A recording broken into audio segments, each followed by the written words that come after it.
So retro virus എങ്ങനെയാണ് replicate ചെയ്യണേ? നമ്മുടെ HIV അല്ലെങ്കിൽ നമ്മുടെ റിട്രോ വൈറസ് അതെങ്ങനെയാണ് റെപ്ലിക്കേറ്റ് ചെയ്യണേ ഒരു പേഴ്സൻ്റെ ബോഡിയിൽ കയറി കഴിഞ്ഞാൽ എന്നുള്ളതാണ് കാണിച്ചു തരുന്നത്. അതിൻ്റെ പിക്ചറാണ് ഡയഗ്രമാറ്റിക് ആയിട്ടുള്ള റെപ്രസെൻറ്റേഷൻ. സോ നമ്മുടെ റിട്രോ വൈറസ് നമ്മുടെ HIV ഹ്യൂമൻ ഇമ്മ്യൂണോ ഡെഫിഷ്യൻസി വൈറസിൻ്റെ ആ ജനറ്റിക് മെറ്റീരിയൽ നമ്മൾ റിട്രോ വൈറസ് എന്ന് പറഞ്ഞിരുന്നു. സോ റിട്രോ വൈറസിൽ ഉള്ള അതിൻ്റെ വൈറൽ RNA കോർ ആ സെൻറ്ററിലുള്ളതാണ് അതിൻ്റെ ജനറ്റിക് മെറ്റീരിയൽ. സോ റിട്രോ വൈറസിൽ വൈറൽ RNA കോർ എന്ത് ചെയ്യും? Virus infect normal cell. ഒരു നോർമൽ സെല്ലാണ് ഇവിടെ കാണിച്ചേക്കുന്നത്. ഇതാണ് ഒരു നോർമൽ സെല്ല്. ആ നോർമൽ സെല്ലിനെ നമ്മുടെ റിട്രോ വൈറസായി നമ്മുടെ HIV ഇൻഫെക്റ്റ് ചെയ്യുന്നു. So virus infected A normal cell. So അതിൻ്റെ വൈറൽ പ്രോട്ടീൻ കോട്ടൊക്കെ ഉണ്ട്. ആ പ്രോട്ടീൻ കോട്ടുണ്ട്, അതിൻ്റെ വൈറൽ ജനറ്റിക് മെറ്റീരിയലായി RNA കോറുണ്ട്. അങ്ങനെ അത് ഇൻഫെക്റ്റ് ചെയ്യണം. ഇപ്പോൾ നമ്മളൊരു എനിമൽ സെൽ, നമ്മുടെ ഹ്യൂമൻ ബോഡിയാണെന്ന് ചോദിക്കാം, എനിമൽ സെല്ല് ഇൻഫെക്റ്റ് ചെയ്യുന്നു. സോ ഒരു സെല്ലാണ് ഈ പറഞ്ഞ സ്ക്വയറായിട്ട് കാണിച്ചേക്കുന്നത്. ആ സെല്ലിൻ്റെ ഔട്ടർ സെല്ലിൻ്റെ കവറിങ് ഏതാണ്? Plasma membrane. സോ ഇത് പ്ലാസ്മ മെമ്പറൈൻ. അത് കഴിഞ്ഞ് സെല്ലിൻ്റെ ഉള്ളിലേക്ക് കയറി. സെല്ലിൻ്റെ ഉള്ളിൽ കയറിയിട്ട് എന്ത് ചെയ്യും? ഈ വൈറൽ RNA എന്നുള്ളത് അതിൻ്റെ ഉള്ളിലേക്ക് ഇൻട്രൊഡ്യൂസ് ചെയ്യുന്നു. So viral RNA introduced into the cell. So ഈ റിട്രോ വൈറസിൻ്റെ വൈറൽ RNA അതിൻ്റെ genetic material viral RNA introduce ചെയ്യണം. ഇതാണ് അതിൻ്റെ വൈറൽ RNA. അതിൻ്റെ പ്രോട്ടീൻ കോട്ട് പുറത്ത് തന്നെ നിൽക്കും, പ്രോട്ടീൻ കോട്ട് ഉള്ളിൽ കയറില്ല. വൈറൽ RNA മാത്രം അതിൻ്റെ ഉള്ളിലേക്ക് കയറുന്നുണ്ട്. Viral RNA introduced. സോ ഈ കാണിച്ചതൊക്കെയാണ് വൈറൽ RNA. അങ്ങനെ വൈറൽ RNA ആയിട്ട് ഈ സെല്ലിൻ്റെ ഉള്ളിൽ നിൽക്കാൻ പറ്റില്ല. അപ്പോൾ എന്ത് ചെയ്യുന്നു? നമ്മൾ പറഞ്ഞു വൈറൽ RNA വൈറൽ DNA ആയിട്ട് മാറുന്നു. വൈറൽ RNA വൈറൽ DNA ആയിട്ട് മാറുന്നു. എന്ത്? ഹോസ്റ്റിനുമായിട്ട് ഇൻകോപ്പറേറ്റ് ചെയ്യാൻ വേണ്ടി. So viral DNA produced by reverse transcriptase. So ഇതാണ് അതിൻ്റെ വൈറസിൻ്റെ വൈറൽ RNA ഇൻട്രൊഡ്യൂസ് ചെയ്ത് എനിമൽ സെല്ലിലേക്ക് കയറി. ആ വൈറൽ RNA എന്തായിട്ട് മാറി? വൈറൽ DNA ആയിട്ട് മാറി. ആരുടെ സഹായത്തോടു കൂടി? റിവേഴ്സ് ട്രാൻസ്ക്രിപ്റ്റേസ് എൻസൈമിൻ്റെ സഹായത്തോടു കൂടി വൈറൽ RNA വൈറൽ DNA ആയിട്ട് മാറി. ഇനി വൈറൽ DNA എന്ത് ചെയ്യുന്നു? വൈറൽ DNA നമ്മുടെ ഹോസ്റ്റിൻ്റെ ജീനോമിലേക്ക് കയറുന്നു. ഇതാണ് നമ്മുടെ ആ സെല്ലിൽ ഹോസ്റ്റിൻ്റെ ജീനോമുള്ള അത് ന്യൂക്ലിയസ്, ഹോസ്റ്റിൻ്റെ ന്യൂക്ലിയസ്, ഹോസ്റ്റിൻ്റെ DNA. സോ ഈ വൈറൽ DNA ഹോസ്റ്റിൻ്റെ DNAയിലേക്ക് ഇൻകോർപ്പറേറ്റഡ് ആവുന്നു. ഇത് നമ്മുടെ ഹ്യൂമൻ ബോഡിയുടെ ന്യൂക്ലിയസ് ആണ്. ആ സെല്ലിൻ്റെ ഉള്ളിലുള്ള ആ ന്യൂക്ലിയസ് അതിൻ്റെ DNA. അപ്പോൾ ഈ DNAയുടെ വൈറൽ DNAയിലേക്ക് ഈ വൈറൽ DNA എന്ത് ചെയ്യുന്നു? ഇൻകോപ്പറേറ്റ് ചെയ്ത് കയറുന്നു, അതിൻ്റെതായിട്ട് മാറുന്നു. അങ്ങനെ ഇതിൻ്റെ ഉള്ളിൽ കയറിയിട്ട് പുതിയ വൈറൽ RNA പ്രൊഡ്യൂസ് ചെയ്യുന്നു. Infected cell. ഇപ്പോൾ ഈ സെല്ല് എന്താണ്? ഇൻഫെക്റ്റഡ് സെല്ലാണ്. ഇതൊരു ഇൻഫെക്റ്റഡ് സെല്ലാണ്. റിട്രോ വൈറസ് അല്ലെങ്കിൽ നമ്മുടെ വൈറൽ RNA ഉള്ളിൽ കയറി വൈറൽ RNA വൈറൽ DNA ആയി മാറി. വൈറൽ DNA ഹോസ്റ്റിൻ്റെ DNAയിൽ ഇൻകോപ്പറേറ്റ് ചെയ്ത് ഇപ്പോൾ ഇതൊരു ഇൻഫെക്റ്റഡ് സെല്ലാണ്. ബിക്കോസ് ഇപ്പോൾ നമ്മുടെ DNAയിൽ ഏതാണ്? വൈറൽ DNA കിടക്കുന്നുണ്ട്. സോ വൈറൽ DNA എന്ത് ചെയ്യുന്നു? പുതിയ വൈറൽ RNA പാർട്ടിക്കിൾസിനെ പ്രൊഡ്യൂസ് ചെയ്യുന്നു. So new viral RNA produce ചെയ്യുന്നു. Produced by infected. ഈ സെല്ലിൽ മുഴുവൻ എന്ത് പ്രൊഡ്യൂസ് ചെയ്യുന്നു?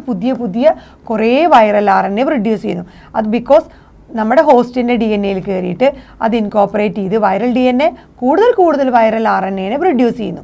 അങ്ങനെ ഈ സെല്ല് എന്തായിട്ട് മാറുന്നു? ഇൻഫെക്റ്റഡ് സെല്ലായിട്ട് വന്നു. അങ്ങനെ റിലീസ് ചെയ്ത ന്യൂ വൈറൽ പാർട്ടിക്കിൾസ് ആണ്, പ്രോജനികളാണിത്.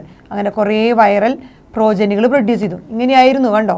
അത് ഉള്ളിൽ കയറിയിട്ട് അതിൻ്റെ ജീനോം മാത്രമേ ഉള്ളിൽ കയറിയിട്ടുള്ളൂ. എന്നിട്ട് ആ ജീനോം എന്ത് ചെയ്തു? DNA ആയി മാറി. DNA എന്ത് ചെയ്തു? നമ്മുടെ ഹോസ്റ്റിൻ്റെ DNAയിൽ കയറി, ന്യൂക്ലിയസിൻ്റെ DNAയിൽ കയറി. എന്നിട്ട് കുറേ വൈറൽ RNAനെ പ്രൊഡ്യൂസ് ചെയ്തു. അങ്ങനെ ഈ സെല്ല് എന്തായി മാറി? ഇൻഫെക്റ്റഡ് സെല്ലായിട്ട് മാറി. അങ്ങനെ പുതിയ കുറേ വൈറൽ പാർട്ടിക്കിൾസ് പ്രൊഡ്യൂസ് ചെയ്യുന്നു, പ്രോജനി പ്രൊഡ്യൂസ് ചെയ്യുന്നു. അങ്ങനെ ആ വൈറൽ പാർട്ടിക്കിൾസ് അടുത്ത സെല്ലുകളെ അറ്റാക്ക് ചെയ്യുന്നു. നമ്മൾ പറഞ്ഞിരുന്നു, നമ്മളിത് ഏത് സെല്ലാണ് ആദ്യം പറഞ്ഞത്? നമ്മുടെ HIV നമ്മുടെ എവിടെ കയറുന്നു? മാക്രോഫേജസിൽ കയറുന്നു. അങ്ങനെ മാക്രോഫേജസിൽ കയറി ആ മാക്രോഫേജസിൽ കൂടുതൽ വൈറൽ RNA പ്രൊഡ്യൂസ് ചെയ്ത് HIV ഫാക്ടറി വീണ്ടും പുതിയ മാക്രോഫേജ്. അതാണ് new viruses can infect other cell.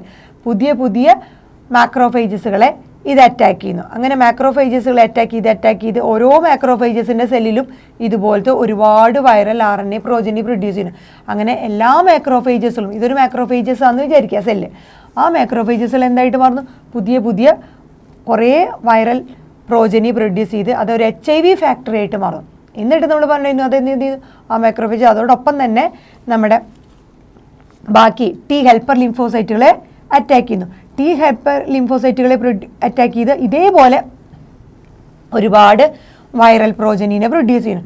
അങ്ങനെ ഓരോരോ T ഹെൽപ്പർ ലിംഫോസൈറ്റുകളെ പ്രൊഡ്യൂസ് ചെയ്ത് എന്ത് ചെയ്തിട്ട് മാറുന്നു, അവിടെ കുറേ വൈറൽ പാർട്ടിക്കിൾസ് പ്രൊഡ്യൂസ് ചെയ്ത് പുതിയ പുതിയ ടി ഹെൽപ്പർ ലിംഫോസൈറ്റുകളെ അറ്റാക്ക് ചെയ്യുന്നു. ന്യൂ വൈറസസ് പുതിയ പുതിയ സെല്ലുകളെ അറ്റാക്ക് ചെയ്ത് അങ്ങനെ ടി ഹെൽപ്പർ ലിംഫോസൈറ്റുകളുടെ എണ്ണം കുറഞ്ഞു വരുന്നു. അത് ബ്ലഡ് റിലീസ് ചെയ്യുന്നു, അടുത്ത ടി ഹെൽപ്പർ ലിംഫോസൈറ്റിനെ അറ്റാക്ക് ചെയ്യുന്നു. അങ്ങനെ ടി ഹെൽപ്പർ ലിംഫോസൈറ്റുകളുടെ എണ്ണം വളരെ കുറഞ്ഞ് നമ്മുടെ ഹ്യൂമൻ ബോഡിയുടെ ഇമ്മ്യൂണിറ്റി കുറയുന്നു. ടി ഹെൽപ്പർ ലിംഫോസൈറ്റുകളുടെ എണ്ണം നമ്മുടെ ബോഡിയിൽ കുറഞ്ഞു കഴിഞ്ഞാൽ എന്തായി മാറുന്നു, അത് നമ്മുടെ ബോഡിയിൽ ഇമ്മ്യൂണോ ഡെഫിഷ്യൻസി ഉണ്ടാക്കുന്നു. സാധാരണ ഇൻഫെക്ഷൻസിനെ ഒന്നും കോപ്പറേറ്റ് ചെയ്യാൻ അല്ലെങ്കിൽ അതിനെ ഒന്ന് റെസിസ്റ്റ് ചെയ്യാനോ പ്രൊട്ടക്റ്റ് ചെയ്യാൻ പറ്റാത്ത ലെവലിലേക്ക് നമ്മുടെ ബോഡി ഇമ്മ്യൂണോ ഡെഫിഷ്യൻ്റ് ആയിട്ട് മാറുന്നു. ഈ ഇൻഫെക്റ്റഡ് സെല്ലിന് ഈ പറഞ്ഞ ഇൻഫെക്റ്റഡ് സെല്ലുകൾ ഇതാണ് ഇൻഫെക്റ്റഡ് സെല്ല്. ഇൻഫെക്റ്റഡ് സെല്ലിന് സർവൈവ് ചെയ്യാൻ പറ്റും. വൈൽ മറ്റ് സെല്ലുകളെ അറ്റാക്ക് ചെയ്ത് റെപ്ലിക്കേറ്റ് ചെയ്യുമ്പോൾ ഇൻഫെക്റ്റഡ് സെല്ല് എന്ത് ചെയ്യുന്നു പറഞ്ഞു. So infected cells can survive. ഈ പറഞ്ഞ virus are being replicated and released. ഓരോ വട്ടം ഓരോ സെല്ലിലും റെപ്ലിക്കേറ്റ് ചെയ്ത് റിലീസ് ചെയ്യുമ്പോൾ ഇൻഫെക്റ്റഡ് സെല്ലുകളൊക്കെ എന്തായിരുന്നു, സർവൈവ് ചെയ്ത് മാറുന്നു. ബിക്കോസ് ഇൻഫെക്റ്റഡ് സെല്ലുകളുടെയൊക്കെ ഉദ്ദേശം എന്താണ്, പുതിയ പുതിയ പുതിയ അതർ സെല്ലുകളെ അറ്റാക്ക് ചെയ്യുക, അവിടെ ഇൻഫെക്ഷൻ വരുത്തുക, മോർ ആൻഡ് മോർ ഈ RNA പ്രോജനീനെ പ്രൊഡ്യൂസ് ചെയ്യുക. അങ്ങനെ ടോട്ടൽ നമ്മുടെ ഇമ്മ്യൂണിറ്റി നശിപ്പിക്കുന്നു. ഇങ്ങനെയാണ് നമ്മുടെ റിട്രോ വൈറസ് നമ്മുടെ ബോഡിയിൽ റെപ്ലിക്കേറ്റ് ചെയ്യുന്നത്. So retro virus RNA introduce ചെയ്യുന്ന സെല്ലിൽ, അത് കഴിഞ്ഞിട്ട് RNA DNA ആയിട്ട് മാറുന്നു.